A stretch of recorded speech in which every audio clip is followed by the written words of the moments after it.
Olá pessoal, vamos começar aqui um curso de matemática do ensino médio e vamos começar pelas noções básicas, vamos começar com conjuntos numéricos, ok?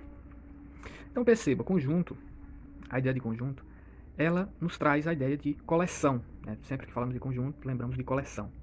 E um conjunto, ele é feito, digamos assim, através de seus elementos. Então, por exemplo, falamos, o conjunto dos estados do Brasil. O conjunto dos estados do Brasil, a gente pode dizer Ceará, Bahia, Rio de Janeiro, São Paulo, enfim. É um conjunto, é uma coleção, ok? Sempre que falamos de conjuntos, a gente representa os conjuntos com letras maiúsculas e os elementos a gente representa com letras minúsculas, ok? A primeira propriedade, digamos assim, dos conjuntos é a relação de pertinência. A gente representa por esse é.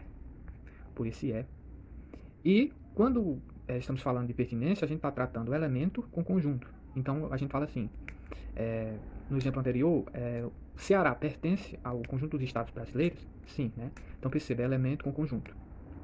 Igualdade de conjuntos, né? Igualdade de conjuntos é quando um conjunto, obviamente, é igual ao outro, ou seja, todos os elementos são iguais, ok? Conjunto vazio. O conjunto vazio, ele como o próprio nome indica, não possui nenhum elemento, ok?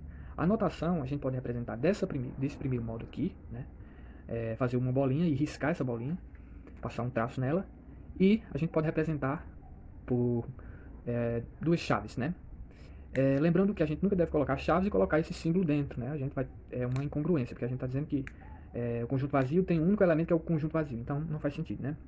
O conjunto universo, quando a gente está trabalhando com vários conjuntos, é todos os elementos desses conjuntos, ok? Próximo tópico, subconjuntos. Quando estamos trabalhando com subconjuntos, a gente tem, como está explícito aqui, né? Temos o conjunto A e um subconjunto, que é o B desse conjunto todo, que é o A, né? Então a gente utiliza algumas notações, né? Que nesse caso aqui é o B está contido em A. Quando dizemos que o B está contido em A, né?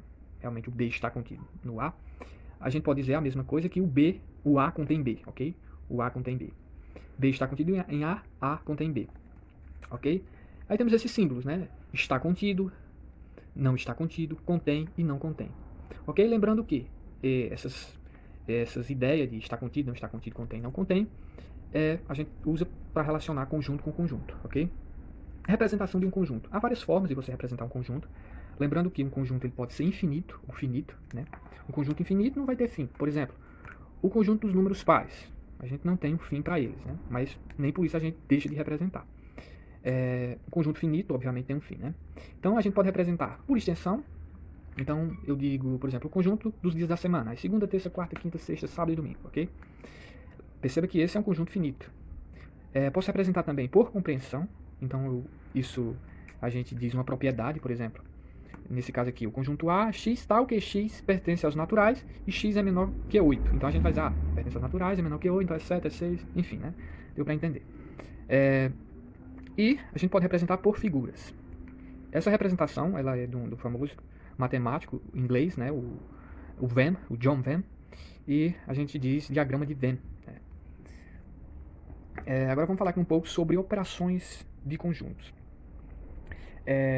Temos a união de conjuntos, né? Obviamente, união remete ao significado da palavra unir, né? Então, se eu tenho dois conjuntos, um exemplo aqui, o conjunto A é 0, 1 e 2, o conjunto B 0, 2 e 3. Obviamente, se eu quero a união, eu tenho que ter todos os elementos, né? Então, se a gente unir todos esses elementos, vamos ter 0, 1, 2 e 3. Numa linguagem mais formal, quando falamos em união de dois conjuntos, podemos denotar assim, x tal que x pertence a A ou x pertence a B. Perceba, ou x pertence a A ou x pertence a B. Intersecção de conjuntos. Interseção de conjuntos é representada por esse símbolo. E podemos dar uma propriedade que é o seguinte, x pertence a A e x pertence a B.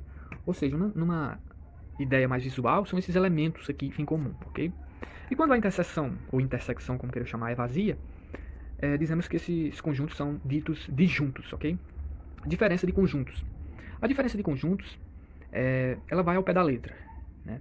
Então, quando falamos de diferença de conjuntos, eu tenho um conjunto A menos o conjunto B. Então, na matemática, um menos o outro, eu vou subtrair. Então, se eu tenho o conjunto A e tiro todo o conjunto B, eu vou ficar só com esses elementos de A. Então, por isso eu coloquei aqui, somente a A.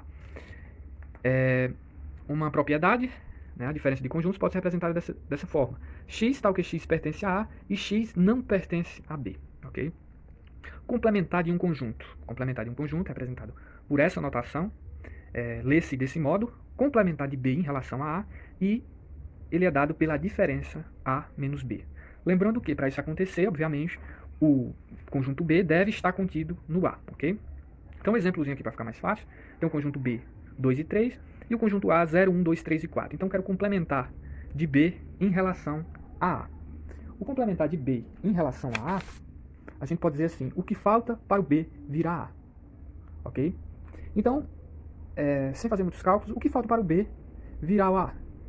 Obviamente, esses elementos aqui, 0, 1 e 4, ok? Então, é basicamente essa a ideia.